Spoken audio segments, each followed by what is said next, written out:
अभी एक बैटरी एक ऐसी चीज़ होगी जिसमें अभी तक कोई इनोवेशन नहीं हो रहा। लाइक चार्जिंग का बोल सकते हो कि वो 100 वॉट 120 वॉट और कई कई जो लैबोरेटरी होती है उसमें तो जो चेक करते हैं वो 24 वॉट तक भी जा रखी है। ये उसको बैटरी वाले इशू को रिजॉल्व नहीं करता, क्योंकि बैटरी तो तब भी ड्रेन होनी है ना। बैटरी में तो कुछ ऐसा टेक इनोवेट कर नहीं रही है। लेकिन जो अभी एक नई टेक्नोलॉजी आई है ना, तो उसे देख के लग रहा है कि शायद ये आने वाले 2-3 साल में कि जो बैटरी का इशू है ना उसको परमानेंट सॉल्व कर देंगे, कि अब आप एक चार्ज में आप अपने स्मार्टफोन को कम से कम 2 या 3 दिन तक यूज़ कर पाओगे। सो अभी ये है क्या?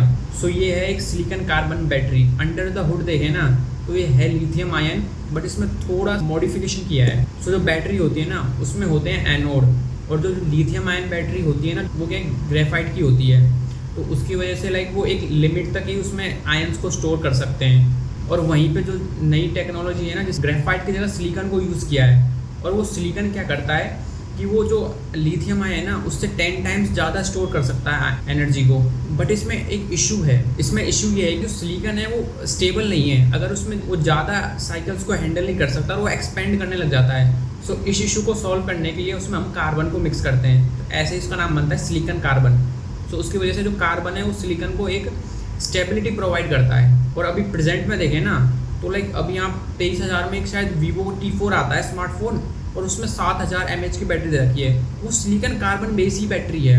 बाकी एप्पल और सैमसंग अभी भी लिथियम आयन पे अटके हुए हैं। तो जो मोस्टली एक रीज़न है कि लाइक ये अभी टेक काफ़ी नया है, ट्राइड और टेस्टेड नहीं है। मेजर कंपनीज है लाइक एप्पल और सैमसंग, ये कम से कम 2 या 3 साल का और वक्त लेंगी। बाकी जो ये मॉडिफिकेशन किया है ना लिथियम आयन में सिलिकॉन कार्बन वाला, ये एक चाइनीज़ फर्म ने किया है। इसका नाम है ATL, जिसको एक जापानीज कंपनी ओन करती है। जो ये ATL है ना, ये सेम आईफोन के लिए भी बैटरी बनाती है। अगर ये टेक सही से काम करता है 2-3 साल में, ये इसमें कुछ इशू नहीं आता, फिर बाद में एप्पल में भी आएगा एंड सैमसंग में भी आएगा।